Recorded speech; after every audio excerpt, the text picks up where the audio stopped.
સ્થાનિક સ્વરાજ બાદ હવે રાજ્યસભાની ચૂંટણીનો જંગ જામશે। રાજ્યસભાની ચૂંટણી માટે નોટિફિકેશન જાહેર। રાજ્યસભા માટે આજથી ઉમેદવારી પત્ર ભરવાની શરૂઆત। રાજ્યસભા માટે 8 જૂન સુધી ઉમેદવારી કરી શકાશે। ગુજરાતમાં રાજ્યસભાની 4 બેઠક માટે ચૂંટણી યોજાશે। રાજ્યસભાની ચૂંટણીને લઈ દિલ્હીમાં મંથન ચાલી રહ્યું છે। પીએમ મોદીના બંગલે ઉમેદવારોને લઈને મંથન કરવામાં આવી રહ્યું છે। રાજનાથ સિંહ, નીતિન નવીનની ઉપસ્થિતિમાં આ ચર્ચા ચાલી રહી છે। ગુજરાત સહિત 10 રાજ્યોમાં રાજ્યસભાની ચૂંટણી યોજાશે। હિતેન વિઠલાણી અમારી સાથે લાઈવ જોડાયેલા છે। હિતેન, રાજ્યસભાની ચૂંટણીને લઈને શું કવાયત?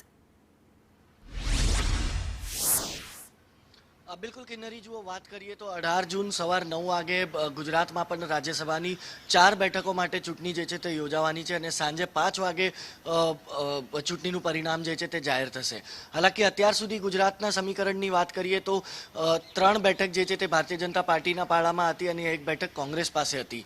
રમીલાબેન બારા, રામ મોકરિયા સમેત અન્ય 2 નેતાઓની આ બેઠકો જે છે તે ખાલી થઈ રહી છે, જેના માટે ગઈકાલે પ્રધાનમંત્રી આવાસ પર મંથન પણ કરવામાં આવ્યું છે। સાંજે 5 વાગ્યા બાદ સીઈસીની બેઠક જે છે તે યોજાઈ હતી, પણ જે સૂત્રો છે તે સૂત્રોના જણાવ્યા મુજબ પ્રધાનમંત્રી નરેન્દ્ર મોદીની અધ્યક્ષતામાં પીએમ આવાસમાં જે ગઈકાલે બેઠક મળી હતી તે બેઠકની અંદર માત્ર ને માત્ર ભારતીય જનતા પાર્ટીની સ્ટ્રેન્થ કેવી રીતે વધારવી રાજ્યસભામાં તેના ઉપર મંથન કરાયું હતું। કોઈ પણ ઉમેદવારના નામને લઈને, ચહેરાને લઈને અત્યાર સુધી કોઈ પણ પ્રકારની ચર્ચા જે છે તે પ્રધાનમંત્રી નરેન્દ્ર મોદી સમક્ષ કરવામાં નથી આવી, કારણ કે આજથી જે નોમિનેશનની પ્રક્રિયા જે શરૂ થઈ છે તે નોમિનેશન જે છે તે 8 જૂન સુધી કરવામાં આવશે।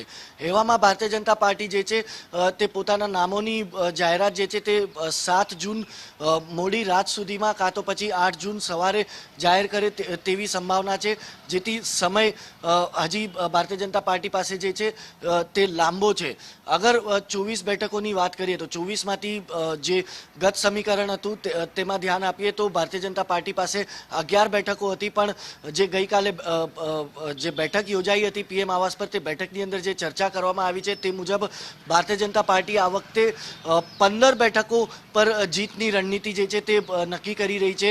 ગુજરાતની પણ 4 બેઠક જે છે તે ભારતીય જનતા પાર્ટીને મળશે આ વખતે, કારણ કે વિધાનસભામાં જે સમીકરણો બદલાયા છે તેને ધ્યાનમાં રાખે તો કોંગ્રેસ પાસે એવું કોઈ સંખ્યાબળ નથી કે કોંગ્રેસ પોતાનો એક કેન્ડિડેટ ફરીથી તે પોતાની બેઠક મેળવવા માટે જે છે તે મેદાનમાં ઉતારે, જેથી ક્યાંક ને ક્યાંક સંભાવના જતાવાઈ રહી છે કે ભારતીય જનતા પાર્ટી 24માંથી 15 બેઠકો પર જીત હાસિલ કરશે અને અન્ય એનડીએ મળીને અન્ય 6 બેઠક એટલે કુલ 24માંથી 21 બેઠક પર જીતની રણનીતિ જે છે તે ગઈકાલે નક્કી કરવામાં આવી છે। હવે તમામની નજર એ છે કે ગુજરાતમાં જે 4 બેઠકો ખાલી પડી છે તે 4 બેઠક પર ભારતીય જનતા પાર્ટી કોને ટિકિટ આપે છે અને કોને રાજ્યસભા મોકલે છે।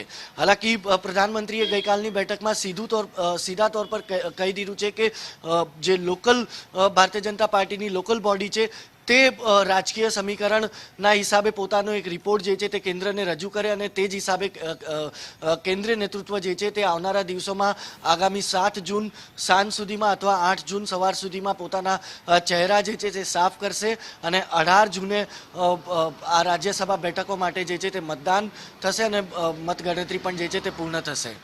જી, ધન્યવાદ હિતેન આ માહિતી માટે।